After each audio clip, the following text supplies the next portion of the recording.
ಅರಸೀಕೆರೆ ನಗರದಲ್ಲಿ ಶುಕ್ರವಾರ ದಿನ ಬಿಎಚ್ ರಸ್ತೆಯಲ್ಲಿ ಮಾಜಿ ನಗರಸಭೆ ಅಧ್ಯಕ್ಷ ಎಂ ಸಮೀವುಲ್ಲಾರವರ ಮಗ ಸೂಫಿಯಾನ್ ಹಾಗೂ ಮತ್ತೊಬ್ಬ ಬೈಕ್ ಸವಾರರ ಮಧ್ಯೆ ಓವರ್ ಅಟ್ಯಾಕ್ ವಿಚಾರದ ಬಗ್ಗೆ ಗಲಾಟೆ ನಡೆದಿದ್ದು ಗಮನಕ್ಕೆ ಬಂದಿದೆ.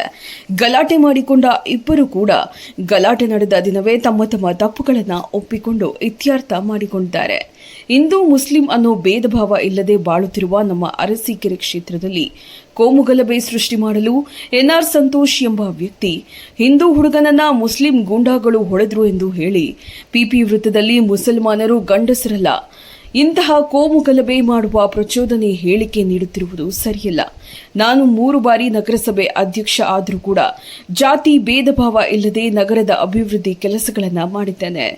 ದೇವಸ್ಥಾನಗಳಾಗಲಿ ಹಿಂದೂ ರುದ್ರಭೂಮಿಗಳಾಗಲಿ ಅಭಿವೃದ್ಧಿಯನ್ನ ಮಾಡಿದ್ದೇನೆ. ಈ ಎನ್ಆರ್ ಸಂತೋಷ್ ಮುಸಲ್ಮಾನರ ಮದುವೆಗಳಿಗೆ ಹೋಗ್ತಾನೆ, ದರ್ಗಾಗಳಿಗೂ ಹೋಗ್ತಾನೆ. ಮುಸಲ್ಮಾನಗಳು ಗಂಡಸರಲ್ಲ ಎಂದು ಹೇಳಿಕೆ ನೀಡುತ್ತಾನೆ. ಇಂತಹ ನೀಚ ಮನಸ್ಥಿತಿ ಇಟ್ಟುಕೊಂಡಿರುವ ತನ್ನ ರಾಜಕೀಯಕ್ಕೋಸ್ಕರ ಧರ್ಮಗಳ ಬಗ್ಗೆ ಗಲಭೆ ಸೃಷ್ಟಿ ಮಾಡುತ್ತಿದ್ದಾನೆ. ಈ ವ್ಯಕ್ತಿಗೆ ಪೊಲೀಸ್ ಇಲಾಖೆ ಕೂಡಲೇ ಕ್ರಮ ಕೈಗೊಳ್ಳಬೇಕು. ಇಲ್ಲವಾದರೆ ಮುಂದಿನ ದಿನಗಳಲ್ಲಿ ನಗರದಲ್ಲಿ ಕೋಮುಗಲಭೆ ಆದರೆ ಮುಖ್ಯ ಕಾರಣ ಎನ್ಆರ್ ಸಂತೋಷೇ ಆಗುತ್ತಾನೆ ಎಂದು ಸಮೀವುಲ್ಲಾರವರು ಕಿಡಿಕಾರಿದ್ದಾರೆ. ವೈಯಕ್ತಿಕ ಏನಿಲ್ಲ, ಅವನು ಹಿಂದೆ ನಮ್ಮ ಜೊತೆ ಇದ್ದಂತ ಹುಡುಗ, ಅವನು ನಮ್ದು ವೈಯಕ್ತಿಕ ಇಲ್ಲ. ಅವನು ಈ ವ್ಯಕ್ತಿಗೆ ಒಂದು ಖುಷಿ ಪಡಿಸೋಕೋಸ್ಕರ ನಮ್ಮ ಬಗ್ಗೆ ಇಲ್ಲ ಸಲ್ಲದ ಮಾತಾಡ್ತಾನೆ. ಅವನು ಜಾತಿ ಬಗ್ಗೆ ನಾವು ಮಾಹಿತಿ ಕೊಟ್ಟಿಲ್ಲ ಅಂದ್ರೆ ಸಾಬ್ ಆತರ ಅವನು ಪ್ರಚೋದನೆ ಮಾಡ್ತಾನೆ.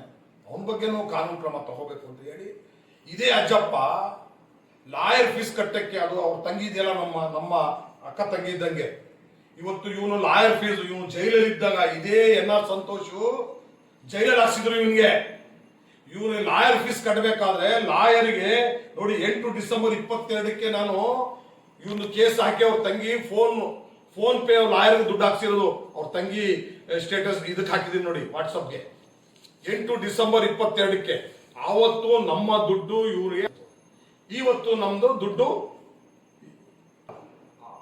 ಅಂತ ಹೇಳಿ ಇದಕ್ಕಿಂತ ಹಿಂದೆನೂ 4-5 ಸಲ ನನಗೆ ಅವನು ಆ ಅಜ್ಜಪ್ಪ ಪ್ರಚೋದನೆ ಮಾಡಿದ್ದಾನೆ. ಅದನ್ನ ನಾನು ಅವನಿಗೆ ಎಲ್ಲೂ ರಿಪ್ಲೈ ಕೊಡಕ್ ಹೋಗಿರಲಿಲ್ಲ. ಇವತ್ತು ಯಾಕೆ ನಾವು ಯಾವುದೇ ಸಹಾಯ ಮಾಡಿದ್ರು ಬಲಗೈಯಿಂದ ಎಡಗೈ ಗೊತ್ತಾಗಬಾರ್ದು ಅನ್ನೋ ಒಂದು ಇದರಿಂದ ನಾನು ಹೇಳ್ತಾ ಇರೋದು ಅಲ್ಲ. ಇವರು ಎಲ್ಲ ಎಂತ ಇವರು ಅಂತ ನಾನು ಹೇಳ್ತಾ ಇರೋದು. ಹಿಂದೆ ಮನಸ್ಥಿತಿ ಇದ್ದವರು, ಹಿಂದೆ ನಾವು ಇವ್ರಿಗೆ ಪ್ರತಿಯೊಂದು ಒಳ್ಳೇದು ಕೆಟ್ಟದ್ದು ಬೇಕಾಗಿತ್ತು. ಇವತ್ತು ನಾವು ನಮ್ಗೆ ಬೇಡ ಅಂತ ನಾನು ಇದು ಅವನು ಕೊಟ್ಟಿದ್ದೀನಿ ಅಂತಲ್ಲ, ನಾನು ಸಹಾಯ ಮಾಡಿದ್ದೀನಿ.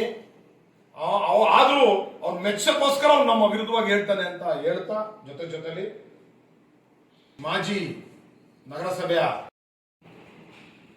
ಅವನು ಜೀವನದಲ್ಲಿ ಅವನು ಕಷ್ಟಪಟ್ಟು ತಿನ್ನಬೇಕು ಅನ್ನೋ ಭಾವನೆನೇ ಇಲ್ಲ ಅವನಿಗೆ. ಬರೀ ಅವ್ರ ಗಂಟು ತಲೆ ಮೇಲೆ ಕೈ ಇಟ್ಟೆ ಜೀವನ ನಡೆಸಬೇಕು ಅಂತ 420 ಮೆಸೇಜ್ ಟೈಪ್ ಮಾಡ್ತಾನೆ. ಈ ಕಡೆ ಒಬ್ರು ಕಳಿಸ್ತಾನೆ, ಆ ಕಡೆ ಒಬ್ಬನ ಕಳಿಸ್ತಾನೆ.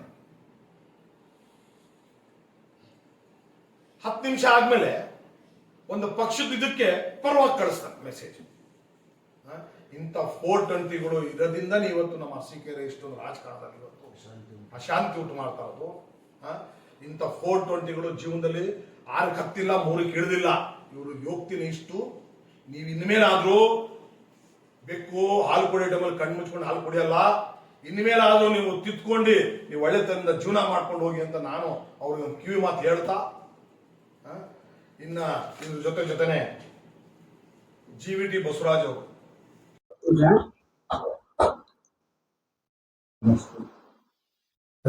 ನಿನ್ನೆ ದಿವಸ ಏನು ಇದೇ PP ಸರ್ಕಲ್ ಅಲ್ಲಿ ನಿಂತ್ಕೊಂಡು ಇದೇ ಎನ್ಆರ್ ಸಂತೋಷ್ ಅನ್ನೋರು, ಎನ್ಆರ್ ಸಂತೋಷ್ ಅನ್ನೋನು ಅನ್ಬೇಕಾಗತ್ತೆ ನಾನು. ಯಾಕಂದ್ರೆ ನನಗಿಂತ 2 ವರ್ಷ ಚಿಕ್ಕೋನು ಇನ್ನು ಇವನು.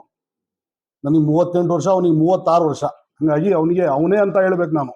ಯಾಕಂದ್ರೆ ನಿನ್ನೆ ಇವನು ರಾಜಕಾರಣ ಮಾಡೋನು, ರಾಜಕಾರಣ ಮಾಡ್ಕೊಂಡು ಹೋಗ್ಬೇಕೆ ಹೊರತು ಅದು ಬಿಟ್ಟು ಕೋಮು ಗಲಭೆ ಸೃಷ್ಟಿ ಮಾಡೋ ಪ್ರಚೋದನಕಾರಿ ಭಾಷಣ ಕೊಟ್ಕೊಂಡು ಇಲ್ಲಿದ್ದು ಸೊಲ್ಲಿದ್ದು ಒಂದು ಸಮಾಜದ ಮೇಲೆ ಅಪೋದ ಹೊರಿಸ್ಕೊಂಡು ಮೊನ್ನೆ ಆಗಿರೋದು ಘಟನೆ ಏನೋ ಅದಕ್ಕೇನೋ ಅಲ್ಲಿ ತಗೊಬಂದು ಹಿಂದೂ ಮುಸ್ಲಿಂ ಅಂತ ಕ್ರಿಯೇಟ್ ಮಾಡಿ ಕೋಮು ಗಲಭೆ ಸೃಷ್ಟಿ ಮಾಡ್ಬೇಕಂತ ಹೇಳಿ ಇವನು ಹೊರಟಿದ್ದಾನೆ. ಇದೆಲ್ಲ ನಮ್ಮ ತಾಲೂಕು ಜನ ಅಬ್ಸರ್ವ್ ಮಾಡ್ತಾ ಇದೆ. ಇದಕ್ಕೆ ಯಾರು ನಮ್ಮ ತಾಲೂಕಿನ ಜನ ಇದಕ್ಕೆ ಸೊಪ್ಪು ಹಾಕಲ್ಲ ಅಂತ ಹೇಳಿ ನಾನು ಅನ್ಕೊಂಡಿದ್ದೀನಿ. ಅದ್ರ ಹಿಂದೆ ಇದ್ರ ಜೊತೆಯಲ್ಲಿ ಏನು ಇವನು ಯಾರು ಸಾಬ್ರು ಗಂಡಸ್ರಲ್ಲ ಅಂತ ಹೇಳೋನೆ.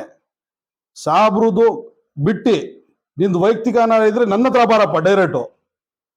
ನಾನು ಹಿಂದೂ ಅಂತ ಹೇಳಿ ಎಲ್ಲರೂ ಗುಂಪು ಕಟ್ಕೊಂಡು ಗುಂಪಲ್ಲಿ ಹೇಳ್ಕೊಂಡು ಹಿಂದೂಗಳಿಗೆ ಹೊಡೆದ್ರು, ಅವ್ರಿಗೆ ಹೊಡೆದ್ರು, ಇವ್ರಿಗೆ ಹೊಡೆದ್ರು ಅಂತ ಹೇಳಿ ಈ ತರ ಪ್ರಚೋದನಕಾರಿ ಭಾಷಣ ಮಾಡ್ಕೊಂಡು ನೀನು ಈ ತರ ಮಾಡ್ಕೊಂಡು ಕೋಮುಗಲಭೆ ಮಾಡೋ ಸೃಷ್ಟಿ ಮಾಡಕ್ಕೆ ನೀನು ಪ್ರಯತ್ನ ಪಡಬೇಡ. ನೀನ್ ಏನಾರ ಇದ್ರು ಡೈರೆಕ್ಟ್ ನನ್ನ ಹತ್ರ ಬಾ. ಅದೆಷ್ಟು ಎಲ್ಲಿ ಹೇಳ್ತೀವಿ ಅಲ್ಲಿಗೆ ನಾನೇ ಬರ್ತೀವಿ. ಅದೆಷ್ಟು ನಾನು ನೀನು ಎಷ್ಟು ಗಲಾಟೆ ಆಗತ್ತೆ ನೋಡೋಣ. ಬೇಕಾದ್ರೆ ಗಂಡ್ಸ್ ನಾನು ಅಂತ ನೋಡೇ ಬಿಡೋಣ, ಅದು ಅರ್ಥ ಆಗತ್ತೆ ಆಮೇಲೆ.